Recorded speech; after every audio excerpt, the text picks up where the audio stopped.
As we approach the new year, what separates those who are getting by from those who truly excel? In part 4 of our series, we explore the link between self mastery and leadership evolution. Essential insights for the year ahead will help you carve your path for 2025. We'll delve into the art of mastery, the mind, and self. As many set resolutions, experts share how true power comes from mastering our internal world, not controlling the external world. From understanding thoughts, emotions, and actions to developing self awareness, these conversations are practical wisdom for moving from reactivity to intentional response. I hope you guys enjoy this process. I hope you find purpose in it, and all the best to you in 2025.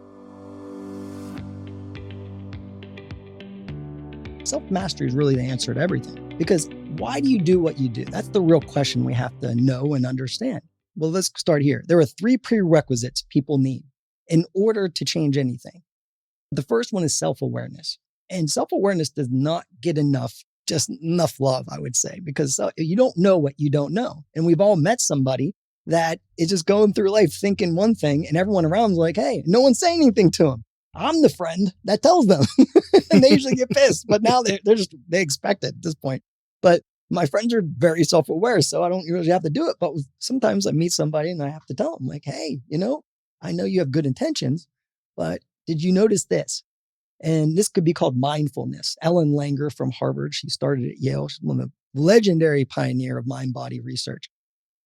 She's the one who came up with the term mindfulness back in the 70s. Mindfulness is noticing new things. That's how she defines it, which is fascinating. So like if you drive the same way to work every day, you go into your house, everything, mindfulness would be like, what's different here? That would be mindfulness. Because after a while, we just go in autopilot and we're unaware of things. And so like when someone's in their house, you can sneak up on them and scare the bejesus out of them, right? If they're in a new environment, much more difficult because they're more mindful, they're more aware. There's a low level degree of fear of like, hey, this is not familiar territory for me. There's things around here that I'm not usually around. And that's that primal mind, that reptilian mind, whatever you want to call it, the survival mind. That's self-awareness. Self-mastery is mastery of the only 3 things that matter, the 3 pillars of creation, your thoughts, emotions, and actions. That's the Holy Trinity. That's the trilogy. If you don't master those, life is happening to you, not for you. It may happen for you sometimes, but it's by accident. It's random. It's not by design. We must be deliberate in our creation. We must be conscious in our creation. And you do that by deciding in advance. You are stuck in this B game loop. You are stuck in an unhelpful place. And the very first step to getting on top of that is to catch it. We can't change something we can't catch. And the biggest problem for most people is that they've got no awareness around it. They're going through their day completely disconnected from what they're thinking and feeling. And then just it gets so loud that now they say, I've got anxiety. Hey, this has been talking at you for 5 years. You've been having tight shoulders. You've been having a shallow breath. You've been having this stuff for a very long time. You just are not paying any attention to it. So we intimately want to know, how does this show up for me? I know how it shows up for me. It's very victim, poor me, too many children, not enough time, no one helping me.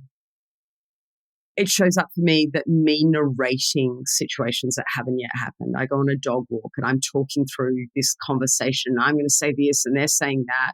So I know it shows up like that. And it also shows up for me in judgment. I judge not someone's clothes and what they wear. I judge how they go about things. I judge how they've dealt with certain circumstances. I judge their emotional awareness, their connection with people. So when those things show up in my life, it's like, warning, warning, warning, I'm in my B game. I don't have to know why. I don't have to go and sit and do talk therapy about where that came from. I just know that I'm not in a helpful place right now and I need to catch it. And if I don't do something about it, it's going to keep going and getting more and more and more. So step 1, we catch it. And that takes homework. That takes to reflect on times where you're not performing at your best. What did it look like for me? What did it feel like for me? How did that show up for me? What happened to my posture? What happened to my voice? What was I paying attention to? How did I respond in that moment? So you want an athlete to be super clear. When I'm in my B game, I start blaming the umpires. My feet go flat. I stop talking to my teammates. How does it show up for you? Really take some time to reflect on that and then try and catch that. The fear that we have is actually not the fear of failure. It's the fear of what we assume failure will bring. And when that boils down to it, what we assume failure is going to bring, and it is ridicule, rejection, isolation, judgment. The biggest thing we fear most of all is the judgment of other people. And it is not even so much failure that brings on that judgment. Sometimes it's even the pursuit of something that we're worried will have a impact from other people. Like if someone hears that you're trying to pursue to be this next level author or podcaster or whatever, you may not even want to pursue it in fear of what people will say about you and how they will judge you for even trying or thinking you're that good. And that was something that stopped me in my tracks a lot. Having grown up in a small town, it was that judgment. It says, I'm not enough unless I check all these boxes. I need to make this much money. I need to have this kind of house. I need to have this kind of spouse. I need to have this. All these things that don't mean anything. We just made them up, but we did it unconsciously. And so the committed achiever is living by these rules that like, hey, I'm only worthy of life's rewards if I have a six pack, if I weigh this much, if it's like all these random things. But the truth is they're not happy when they get there. And so they'll hit a goal. And the committed achiever, when they hit a goal, they're like, yes. And what they do? Yep. And they set another goal. Right. And then they're always, but they need a goal in order to feel good. They need to be accomplishing a goal in order to feel good. Exactly. Yeah. And they achieve to be happy instead of happily achieve. Burnout is an internal construct, like expectations. It's what we think and what we feel about our work. It's what we think and what we feel about the loss of that game. It's what we think and what we feel about our work colleagues, our boss. So why can you think it's fun? Well, you can think it's fun because you're not running unhelpful thoughts around it. You're not running unhelpful feelings about it. You're running super helpful thoughts around it. Well, this is fun. Okay, I just lost there. What did I learn from it? How can I grow from this? So the only difference between you and the person experiencing burnout from it is the internal narrative and the internal feelings that you are holding around the tasks that you're doing every day. I think that the key for exponential entrepreneurs navigating a lot of uncertainty in the world as it exists right now, the magic is giving yourself permission to get out of beta mode, which is where the vast majority of the world is operating right now, into alpha so that you can learn and be strategic and plan, and even sometimes down into a theta brainwave state, really chill, so that you can come up with new solutions to old problems and be creative and innovative. And that, I think, is the path forward, even more so in this era of artificial intelligence. And I think artificial intelligence most likely will probably take over the beta brainwave mode stuff. So the more that we can be alpha and theta now, the more likely it is we're going to be successful moving forwards. And so when you go to those three prerequisites of self-awareness, self-honesty, personal responsibility, that's a state of being. That has to become part of you. And the way it becomes part of you is through focused repetition. And so you have to have a vision for yourself. I call this the North Star process because before there was GPS, if you were lost at sea, you were lost at night in the forest, you found North Star, Polaris, and you knew which way to go home, right? If you want to develop any superpower in life, you as a leader, as an athlete, as someone with goals, get super good at accepting that you can't change a lot of things. You can't control outcomes. You can't change what people think of you. Because the power of that will turn that alarm right down. And now that the alarm is right down, now I can actually get my attention off the alarm onto my strengths, onto what I can do in this situation. So I've caught the B game. I've seen it. I've done my homework around that. So I'm really good at catching that. I know how it shows up as a parent. I know how it shows up in my friends. I know how it shows up in my golf game. Then I throw in acceptance. That can be in your questions. It can be a ready-made acceptance statement. It is what it is. I can't control this. By accepting or questioning, I've changed the thinking part of this loop. But if I don't change the feeling part, the physiology part of this loop, then my B game stress, anxiety body is going to send a message to my mind. Hey, something bad, something bad. I know there's a tiger still in the room. I got to fight here. I've got to run here.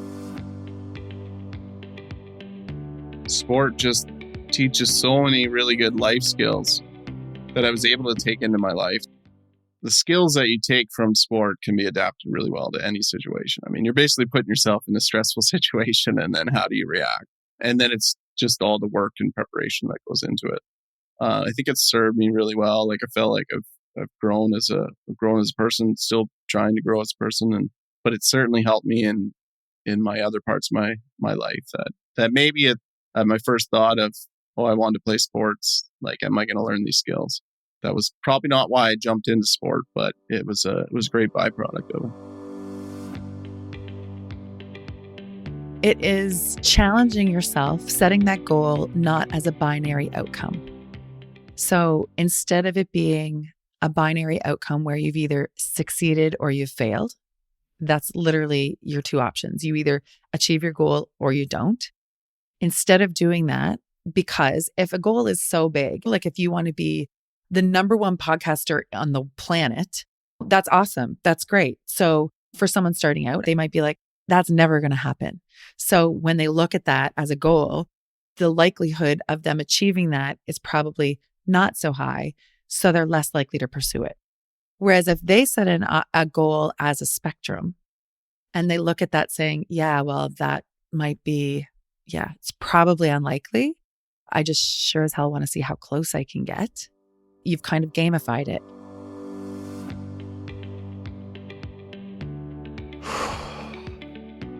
That little breath just gives you a little bit of space and time between the stimulus and your reaction. Now, if those two things are back to back, if there's a stimulus and all of a sudden you're like snapping, that's a reaction. Usually that's out of our control. That's very biological, and it's a lot of programming that goes into that. And it is what it is. It's rarely awesome. The more time and space that we give ourselves between stimulus and whatever we do next, that moves from then being a reaction to a response. And I love thinking of it in terms of our responsibility, not responsibility in terms of like what we're supposed to be doing, but your ability to respond to a situation intentionally. And so what I think breath work does in that moment is just buys you a little bit of time, just a few seconds for you to take a breath and be like, huh.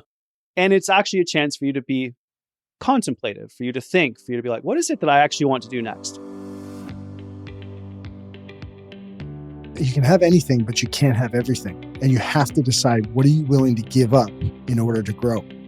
And he wasn't talking about giving up physical stuff, or he was talking about me giving up my control, my need for control, my need for certainty, and to have things done just a certain way in order to be able to grow an organization beyond myself. And so I'm curious, what are some of the things that you've done to kind of help yourself through that process of living discovery? The most powerful I can think of to start with is always make plans that are infinitely greater than myself.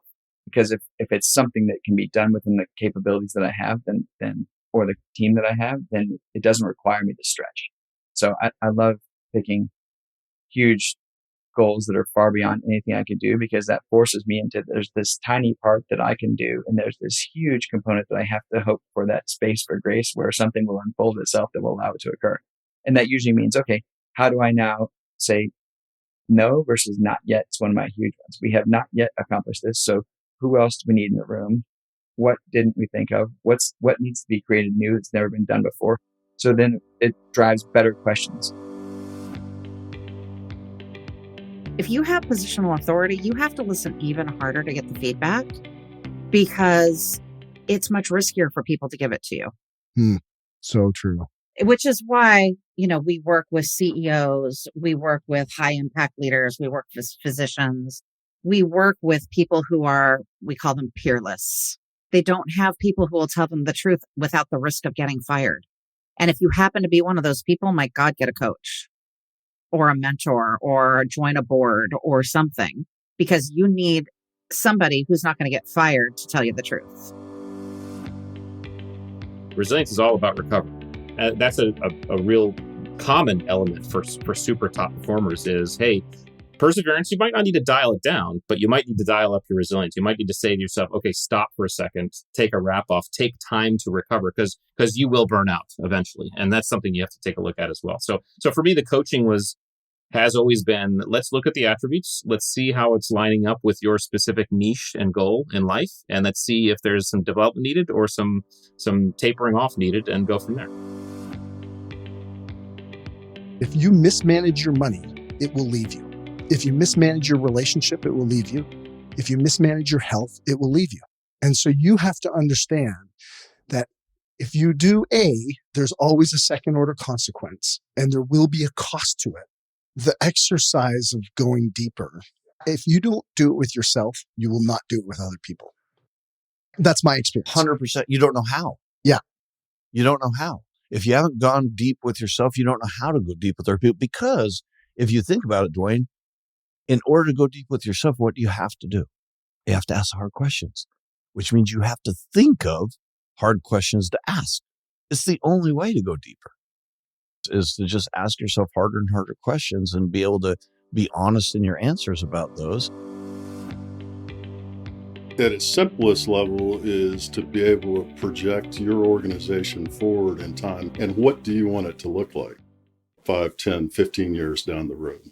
How do you want it to be in the space that you're in? I want to be the market leader in X, Y, and G. I want to be part of the community. I want employees that want to come to work and interact well with each other. I want to give back to my employees and communities, but clearly define that, not in detail, but in broad terms.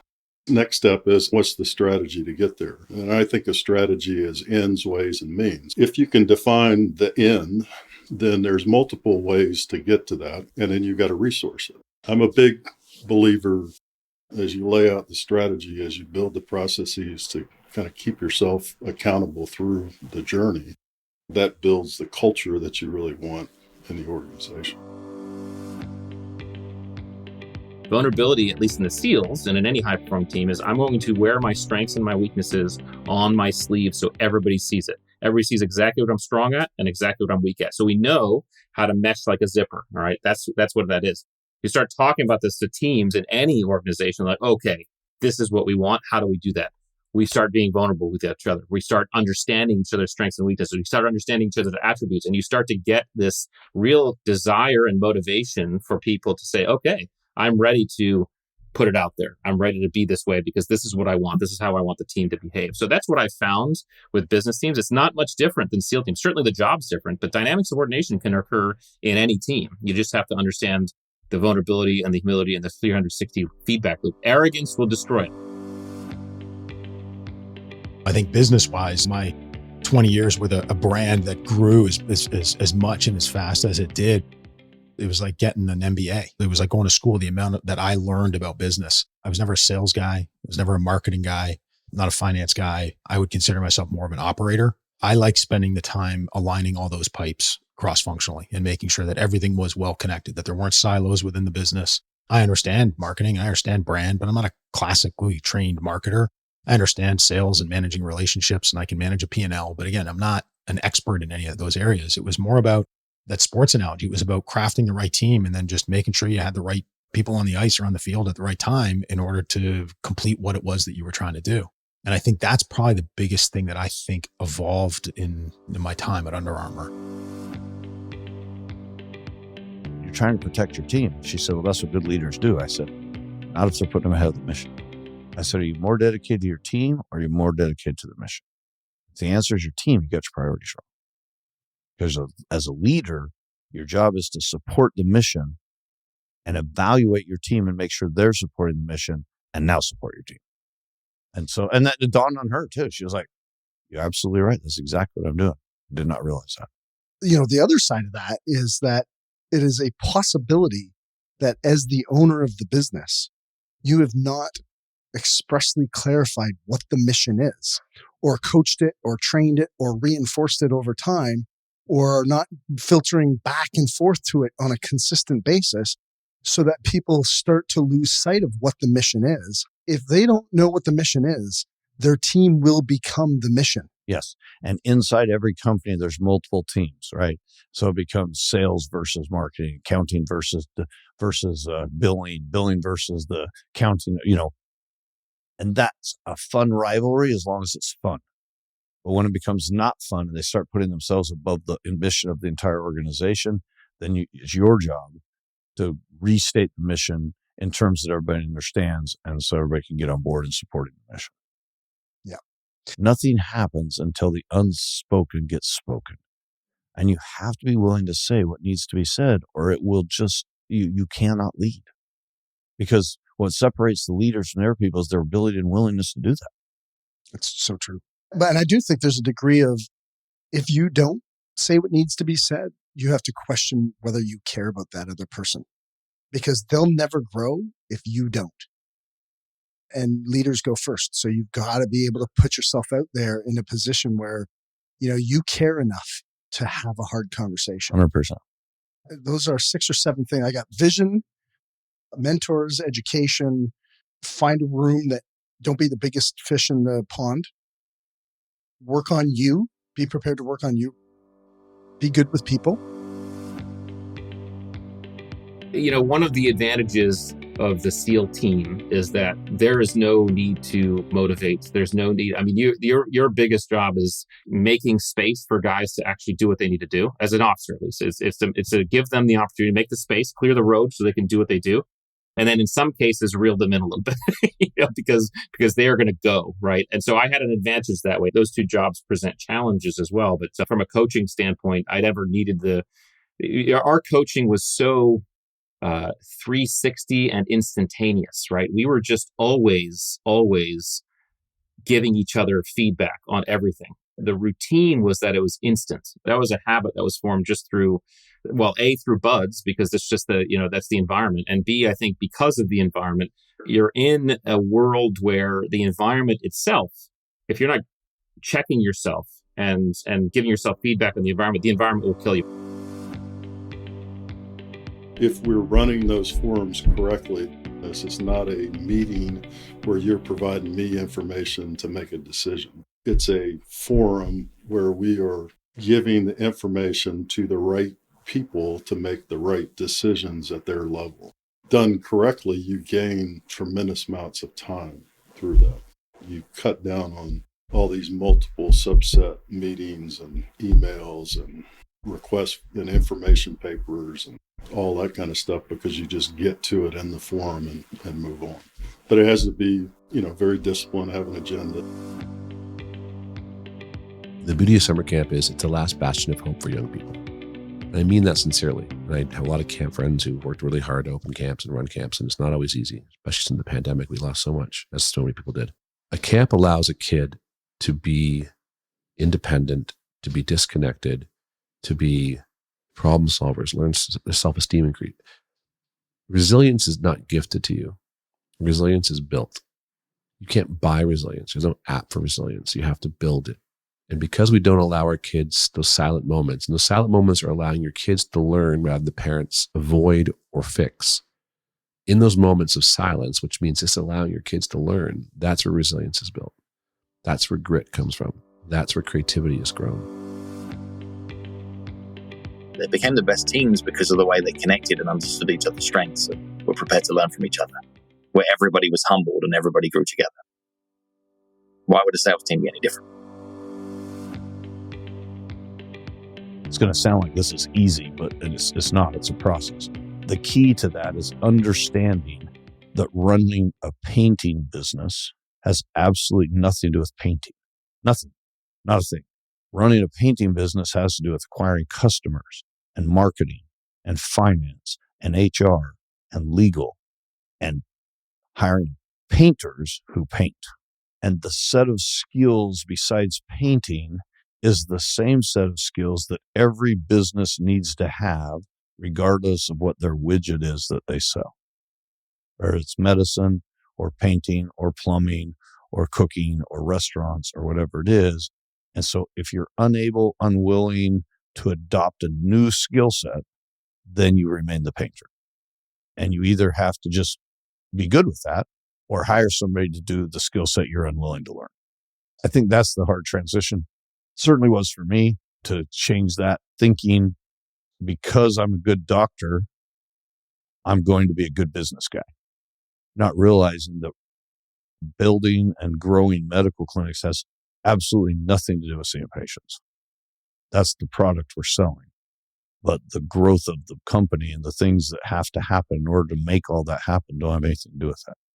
It has to do with insurance companies and legal stuff and HR and all the stuff that it takes to run a company, not necessarily the widget that we're selling. I think that's part of the transition. So I think when you say change characters or change who you are or that, I think that's the change is you just have to be willing and able to move from one skill set to a very different skill set.